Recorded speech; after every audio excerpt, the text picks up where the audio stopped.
October is perhaps the busiest month in St. George, when local hotels, restaurants, and other businesses fill up with athletes and visitors from all over the world.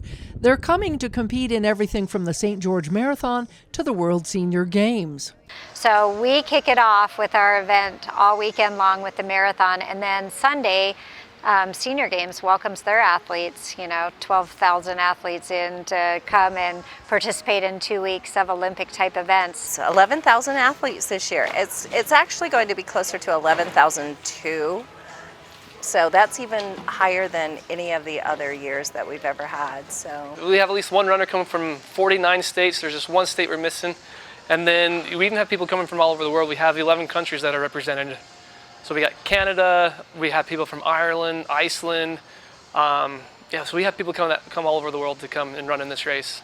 What these two sporting events share in common are volunteers and space at the Dixie Convention Center. So we actually just share the space. So as quick as we move out, they move in. And this is actually their flooring because this space becomes table tennis and volleyball for them.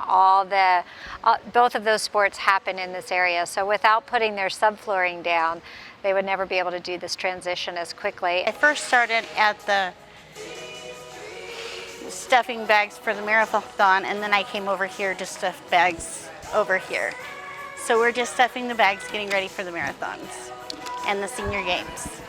Around 140 volunteers showed up to help stuff bags for the Senior Games. We have a goal every year that we're going to finish them in one day. So there's 11,000 bags, and for the last 5 years we've finished every year in one day. At 96 years old, Josephine is one of the oldest volunteers who shows up year after year and loves to set her own record. Josephine is 96 years old, and she and I are the backbone of this entire operation. she's as fast as any 25-year-old. It's awesome. She loves to volunteer. She loves to be a part of whatever the community needs her to do. So, Tell me why you're here today.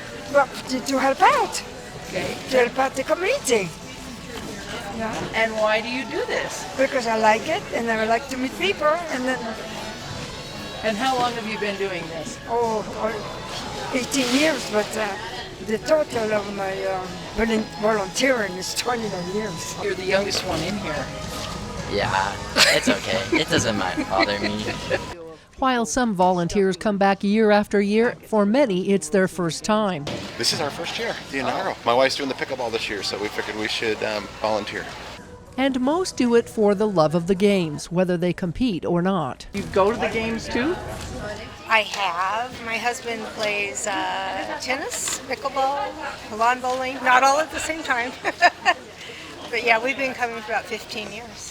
Do you participate in the Senior Games or you just volunteer for them? I would like to if my body would let me. It says, no, just go volunteer. it's so crucial. It helps get us ready for the games. We couldn't do it with just our little staff. So we are so appreciative. They're great volunteers, and they've been coming out for years to do this. We love them. You would rather cut boxes than stuff? I would. Meanwhile, down the hall, more volunteers are stuffing bags for the marathon. Those are lanyards. Oh, lanyards, okay. This is information. Okay. St. George stickers. St. George stickers. What else is in here? Other marathons, racing schedule for St. George. And they just put stuff into the runner's bag that runners can come and pick up, and they pick up their bib. And they just come and stuff all that for us because we got 6,000 bags of stuff, and that's a lot to stuff, so we need all the volunteers that we can get to help with that. For the fun of it. I've got something to do during the day. I'm retired, so I can get me something to do. So you can do what you want. Exactly. No, it's awesome. Between the two events, an estimated 5,000 volunteers are needed to pull them off, and for those organizers, they are a godsend. And it's so much appreciated, and it's what makes these races great. I hear email after email about St. George is the nicest town because of the people that support it, and you can't buy that. Service above self. That's what we love to do with Rotary forever and ever. Thank you. Bye now. In St. George, Melissa Anderson, Community Education News.